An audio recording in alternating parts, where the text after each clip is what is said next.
Oi pessoal, hoje eu vou falar brevemente sobre a história do computador. A palavra computador vem do verbo computar, ou seja, calcular.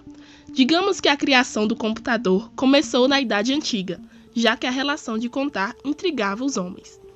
A primeira máquina considerada computador foi o ábaco, de origem chinesa, criada no século V a.C.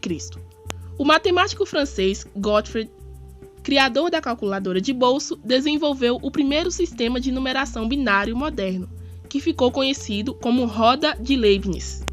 A primeira máquina programável era um tipo de tear, que era capaz de controlar a confecção dos tecidos através de cartões perfurados. George Boole foi um dos fundadores da lógica da matemática, que se tornou uma ferramenta poderosa no projeto e estudo de circuitos eletrônicos e arquitetura de computadores. No século XIX, George criou uma máquina analítica, que, a grosso modo, é comparada com um computador atual, com memórias e programas. Por isso, alguns estudiosos o consideram pai da informática. Gerações do computador.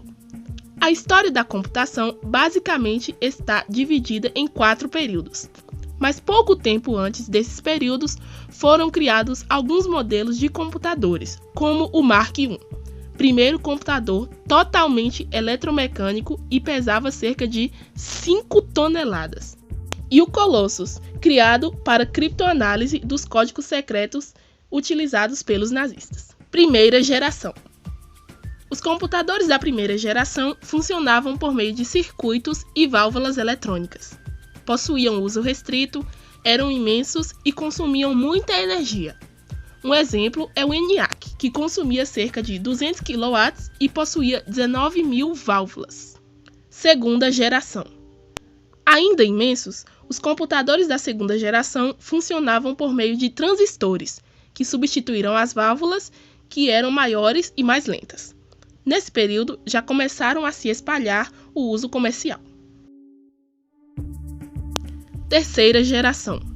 Os computadores da terceira geração funcionavam por meio de circuitos integrados. Esses substituíram os transistores e já tinham uma dimensão menor e maior capacidade de processamento. Nesse período, foram criados os chips e a utilização de computadores pessoais começou. Quarta geração.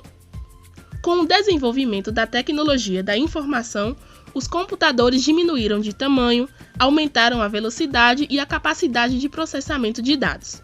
Foram incluídos microprocessadores com gasto cada vez menor de energia.